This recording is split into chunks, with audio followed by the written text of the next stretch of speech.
마지막 24절까지입니다. 시편 71편 14절에서 마지막 절입니다. 하나님 말씀을 함께 고백드리겠습니다. 나는 항상 소망을 품고 주를 더욱더욱 찬송하리이다. 내가 측량할 수 없는 주의 공의와 구원을 내 입으로 종일 전하리이다. 내가 주 여호와의 능하신 행적을 가지고 오겠사오며 주의 공의만 전하겠나이다. 하나님이여 나를 어려서부터 교훈하셨으므로 내가 지금까지 주의 기이한 일들을 전하였나이다. 하나님이여 내가 늙어 백발이 될 때에도 나를 버리지 마시며 내가 주의 힘을 후대에 전하고 주의 능력을 장래의 모든 사람에게 전하기까지 나를 버리지 마소서. 하나님이여 주의 의가 또한 지극히 높으시니이다. 하나님이여 주께서 큰 일을 행하셨사오니 누가 주와 같으리까?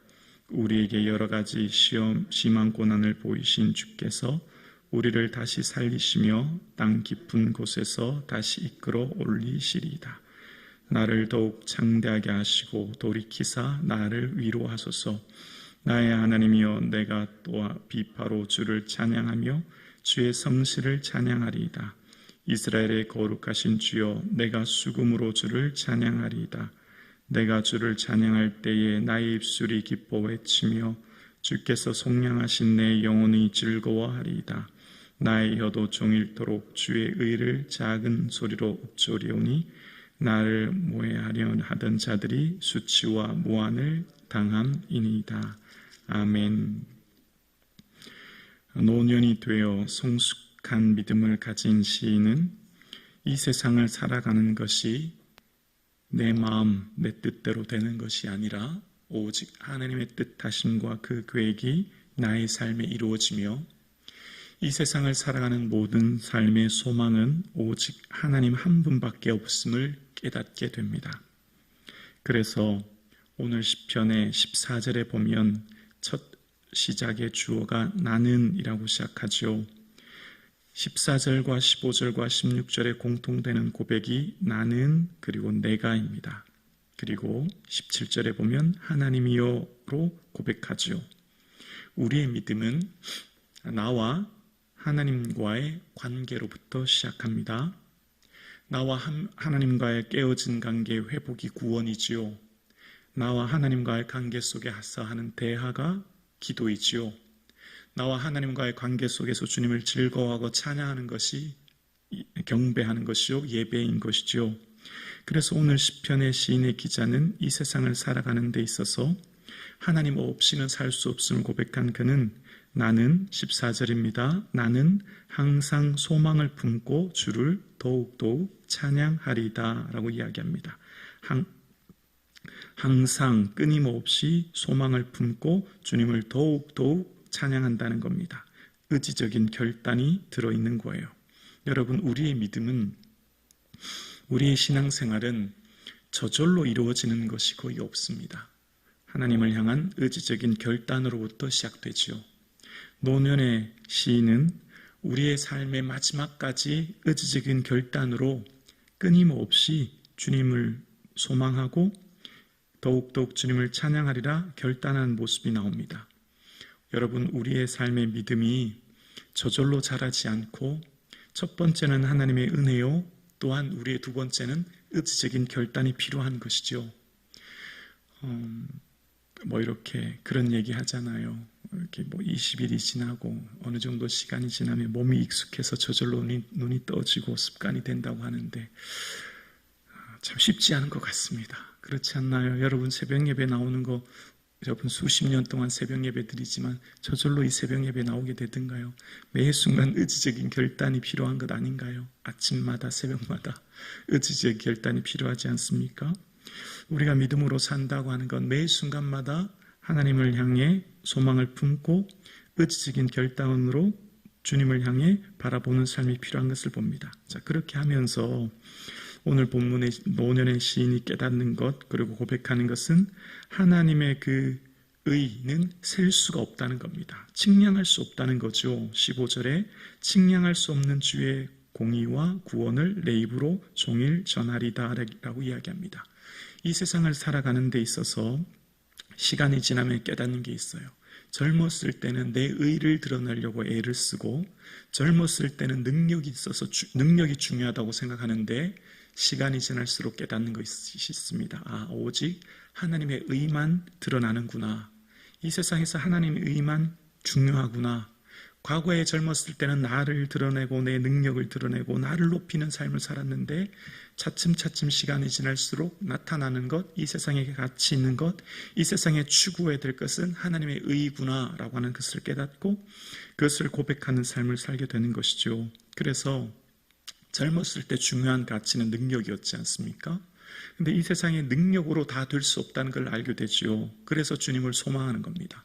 희망은 능력에 기초한, 조건에 기초한 것이라면 희망은, 세상 사람들이 말하는 희망은 능력과 조건에 기초하기 때문에 확률이 많으면, 능력이 많고 조건이 좋으면 희망을 이룰 가능성이 높아집니다. 그러나 소망은 나의 능력이나 나의 조건에 기초하지 않습니다. 이 소망은 오직 하나님께 기초합니다. 하나님께 두는 거예요. 그래서 나의 능력, 나의 조건과 상관없이 소망하는 겁니다. 그래서 누구든지 소망할 수 있는 거예요. 왜냐하면 내 능력이나 내 조건이나 내 환경에 기초하는 것이 아니라 하나님께 기초하기 때문입니다. 그래서 누구든지 소망할 수 있고 그 소망이 이루어지는 것은 내가 이루는 것이 아니라 하나님이 이루시는 것이죠.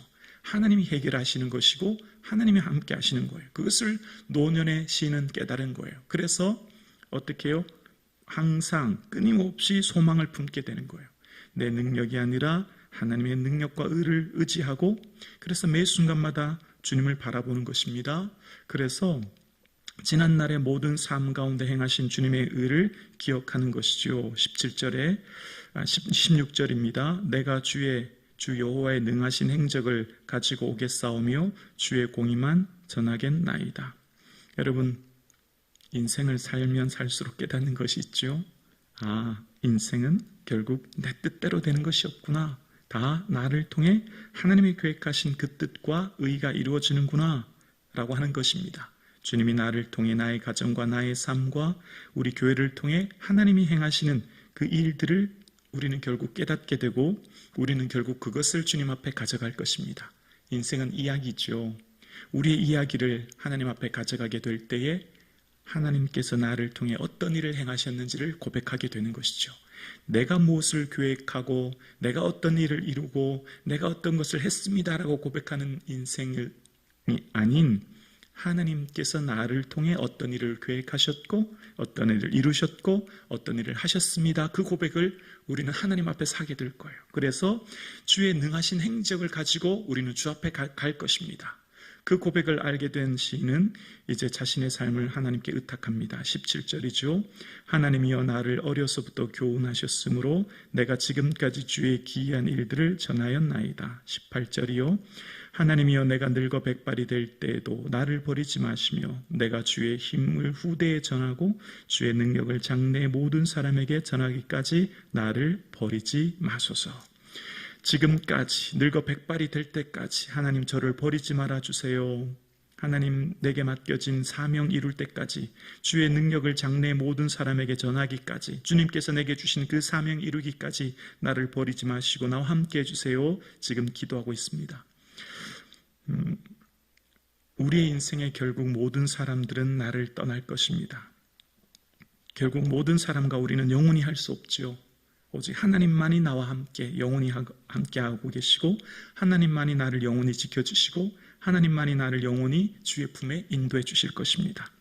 사람들은 여러 가지 이유, 여러 가지 조건으로 우리를 외면하고 우리에게 이별을 하고 떠나고 버릴 수 있지만 하나님만이 우리와 함께 영원히 한다는 것을 시인은 늙어서 백발이 된 시인은 깨닫게 된 것이죠.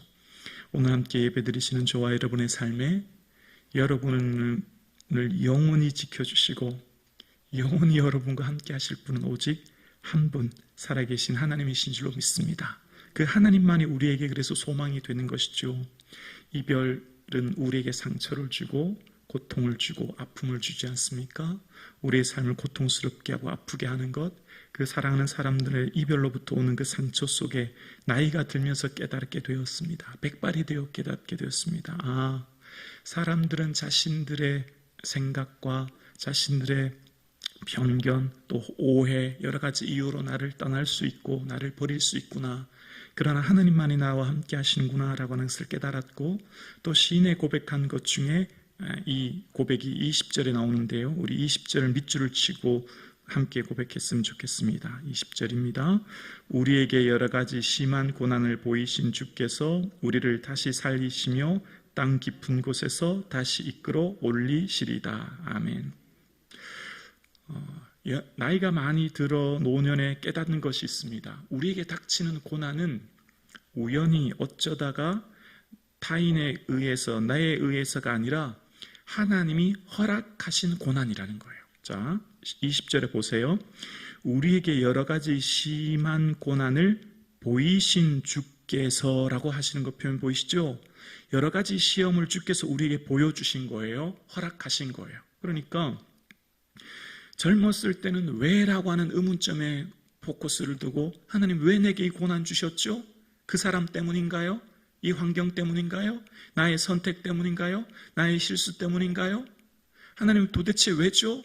라고 하는 의문 속에서 고통스러워했던 시인은 노년에 알게 되었어요. 고난마저도 하나님의 주권하심 안에 허락하셔야만 우리에게 오는 것이었고, 하나님의 그 주권 안에 허락하신 고난으로 말미암아 우리는 하나님께서 우리를 이끌고 계셨음을 깨닫게 된 거예요. 이게 오늘 시편의 시인의 고백입니다. 나이가 많이 들어 이제 백발이 되어서 깨닫는 것, 지난날의 내 생에 닥쳤던 수많은 고난들이 우연이 아니었고, 그 사람 때문이 아니었고, 그 환경 때문이 아니었고, 나의 어떤 동기에서 비롯된 것이 아니라 다 하나님이 허락하신, 하나님께서 이루신 것이었고, 그리고 20절 다시 볼까요? 우리를 다시 살리시며 땅의 깊은 곳에서 다시 이끌어 올리시리다. 땅의 깊은 곳이라고 하는 표현은 구약에 계속 등장할 때 이것을 수올이라고 하는데요, 구약에 등장하는 땅의 깊은 곳인 이 수올은 죽은 사람들이 머무르는 곳입니다. 그러니까 구약에 등장하는 수올은 죽은 사람, 이미 죽어서 모든 생명을 잃어버린 사람들이 거주하는 이 곳이 수올인데, 자, 이 수올에서, 깊은 곳에서 다시 이끌어 주실 유일한 분이 계시는데 그분이 바로 하나님이라는 거예요. 그러니까 죽음 이후에서의 삶을 주관하시는 분이 누구라고요? 하나님이라는 거죠. 백발이 되어서 이제 내 살 날이 얼마 남지 않았어요. 이제 내게는 얼마 남지 않은 인생 가운데 깨닫게 된 것, 땅의 깊은 곳, 즉 수올에서, 죽음에서 나를 이끌어 주시는 분은 하나님인 것을 고백하는 겁니다. 여러분, 우리의 삶에 영원히 우리와 함께 하시고 죽음 이후에서 삶까지 죽음에서 나를 이끌어 주시고 하나님 나라에 이끄시는 분은 오직 유일하신 분, 살아계신 하나님이신 줄로 믿습니다. 이 고백을 이제 시인은 하게 된 거예요. 그래서 소망이 있는 거죠. 이 세상의 모든 사람이 가진 이 희망은 결국 죽음으로부터 끝나요. 그래서 이 세상 어떤 사람도 희망을 품지만 내 능력과 내 조건에 의해 희망을 품고 희망을 이뤘다고 해도 결국 그 희망은 마지막은 절망할 수밖에 없는 것은 죽음 앞에 맞닥뜨려지기 때문이에요. 그러나 믿음의 성도가 가진 이 소망은, 하나님의 기초한 이 소망은 영원합니다. 변함없습니다. 절망하지 않은 이유는 죽음을 통과하기 때문이에요. 죽음 넘어서까지 하나님 나와 함께 하시기 때문입니다. 그래서 여러분, 시편의 공통점 아시죠? 시편의 마지막은 항상 뭐로 끝난다고요? 찬양으로요. 경배하는 것으로요. 주님을 즐거워하는 것으로 끝나요. 시작은 고난이었어요. 시작은 고통이었어요. 시작은 어려움이었어요. 여러분, 시편을 보세요. 다 시작할 때는 깊은 수렁과 어려움과 고난과 타인으로부터, 원수로부터의 공격으로 인하여 가슴 터지는 아픔으로 시작하지만 시편의 마지막은 항상 찬양이에요. 그래서 22절에 고백합니다. 나의 하나님이여, 내가 또 비파로 주를 찬양하며 주의 성실을 찬양하리다. 이스라엘의 거룩하신 주여, 내가 수금으로 주를 찬양하리다. 23절 4절 마찬가지예요. 하나님을 찬양하는 이유가 뭐죠? 절망을 넘어서는 하나님 소망이 있기 때문이에요. 하나님은 나를 영원히 버리지 않으시기 때문이에요. 사람들의 이별과 버림으로부터 오는 상처와 고통, 이 세상의 수많은 어려움을 극복하는 것은 오직 하나님 한 분인 것을 기억하기 때문에 주님을 찬양합니다. 그래서 나의 하나님이여 나의 하나님. 22절에 나의 하나님. 믿음은 뭐라고요? 나와 하나님과의 관계로부터 시작되고 그 깨어진 관계에서부터 회복이 구원이지요. 죄로부터 깨어진 관계에서 우리를 다시 회복되는 관계 회복이 구원이고 우리의 삶을 함께 해주시는 것이 우리의 삶의 은혜임을 고백하는 겁니다. 이 시편의 기자의 고백이 나의 고백되어 나의 하나님께 오늘도 마음껏 아뢰시고 고백하는 이 아침 되기를 주님의 이름으로 축원합니다.